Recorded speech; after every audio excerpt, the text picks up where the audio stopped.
एक बार फिर से आप सभी का स्वागत है UP academy for civil services में। मैं हूं मानस पांडे और अगर आप यूपी पीसीएस की तैयारी कर रहे हैं तो मैं आपको वो 35 प्रश्न जो करंट अफेयर्स के लिए आपके एग्जाम के पॉइंट ऑफ व्यू से इंपॉर्टेंट हैं उनको कवर करने की कोशिश कर रहा हूं और कोशिश कर रहा हूं कि विद इन 2 to 3 डेज 2 से 3 दिन में सारे प्लेलिस्ट को मैं पूरा कर दूं करंट अफेयर्स की।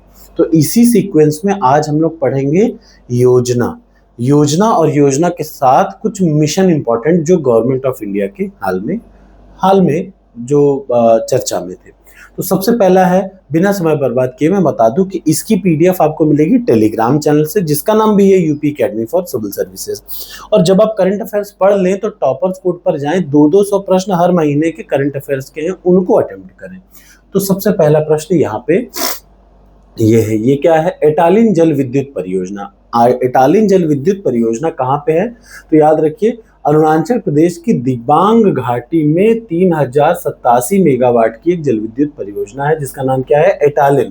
ठीक, अब इसका पर्यावरण की मंजूरी का मूल्यांकन करने का गवर्नमेंट ने घोषणा की है। अब बात यह है कि भारत की सबसे बड़ी नदी प्रवाह जल विद्युत परियोजना के रूप में प्रस्तावित एटालिन परियोजना में ब्रह्मपुत्र में मिलने वाली ये सहायक नदियां हैं। कौन? ब्रह्मपुत्र में मिलने वाली नदी है ये दिबांग, और इस दिबांग की द्री और तालों पर कंक्रीट के गुरुत्व बांधों का निर्माण शामिल है। यानी समझ लीजिए कि ब्रह्मपुत्र में एक नदी मिलती है दिबांग, उस दिबांग की भी दो सहायक नदियां हैं द्री और तालो। उन द्री और तालों पर कंक्रीट के गुरुत्व बांधों का निर्माण जैसा कुछ क्या है? प्रस्तावित है। तो ये आपको याद रखना होगा कि एटालिन कहाँ पे है? अरुणाचल में। दिबांग नदी कहाँ पे है? अरुणाचल में। और उस दिबांग की दो सहायक नदियां हैं द्री और तालो। दूसरा, कोसी मेची नदी संपर्क योजना। बिहार राज्य की कोसी मेची संपर्क योजना को मोदी जी ने इस परियोजना को प्रधानमंत्री कृषि सिंचाई योजना के अंतर्गत एआईबीपी में सम्मिलित करने की स्वीकृति प्रदान करी गई है। तो ये बहुत इंपॉर्टेंट है, आपको याद रखना चाहिए कि हाल ही में कौन सी नदी परियोजना को एआईबीपी यानी त्वरित सिंचाई लाभ कार्यक्रम में शामिल किया गया है, तो वो ये वाली है। दूसरा, गोदावरी बन काचरेला परियोजना। गोदावरी बन काचेरला परियोजना, ये क्या है? आंध्र प्रदेश और तेलंगाना के बीच में विवाद को लेकर ये परियोजना क्या है? चर्चा में है।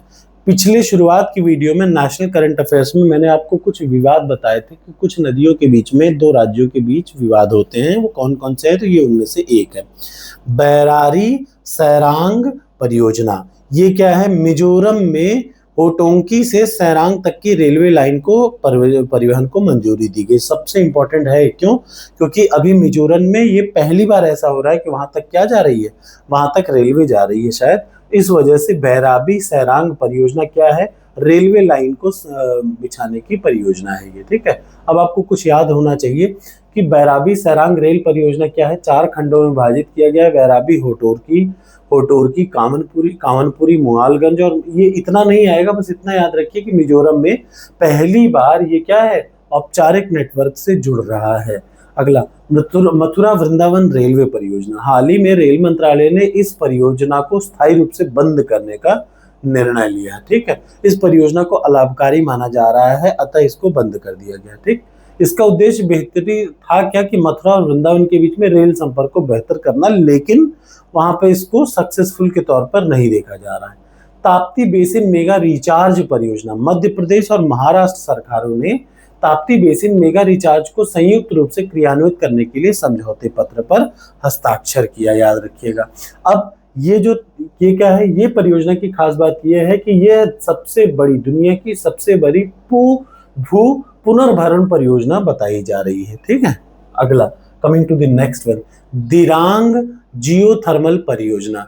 ये क्या है? पृथ्वी एवं हिमालय अध्ययन केंद्र ने अरुणाचल प्रदेश के कमेंग जिले के दिरांग क्षेत्र में, ठीक, इसकी सफल ड्रिलिंग की है। जियोथर्मल प्रोडक्शन तेल की सफल ड्रिलिंग की है। तो ये इंपॉर्टेंट है, बस इतना याद रखिएगा। ये कहाँ पे है? ये है वहां अरुणाचल प्रदेश में। पाकल दुल परियोजना क्या है? 2025 मई में सिंध नदी के निलंबन के कुछ समय बाद ही भारत ने किश्तवाड़ जिले में पाकल दुल परियोजना की इस लाइन को मंजूरी दी है। ठीक है, पाकल दुल परियोजना चिनाब नदी की एक सहायक नदी मारुसु दर पर स्थित है। ठीक, अगला, कालेश्वरम लिफ्ट सिंचाई परियोजना, नेशनल डैम सेफ्टी अथॉरिटी ने तेलंगाना की कालेश्वरम लिफ्ट परियोजना के 3 बैराजों इनमें क्या किया है, अपूर्णीय क्षति की पुष्टि की है। यानी ये परियोजना को आपको याद रखना है, कालेश्वरम लिफ्ट परियोजना कहाँ पे है, तेलंगाना में है। ठीक है, अगला ये round the year irrigation project, March में जगन्नाथपुर में टाटा स्टील ओएक्यू की सामुदायिक विकास परियोजना में राउंड द ईयर इरिगेशन का शुभारंभ किया गया। ठीक है, जगन्नाथपुर में। ठीक, अगला आ जाइए नेक्स्ट क्या है विश्वामित्री नदी पुनरुद्धार परियोजना, गुजरात सरकार ने बड़ोदरा में इस परियोजना को क्या शुरुआत करी। तो आपको कौन सी परियोजना किस राज्य में, ये याद रखना है। अगला पुनात सांगच्छू 2 जल विद्युत परियोजना, ये BHEL ने इस परियोजना की 2 इकाइयों को चालू किया है। ये भारत और भूटान के बीच में द्विपक्षीय समझौते का हिस्सा है। मींस ये प्रश्न बहुत इंपॉर्टेंट है।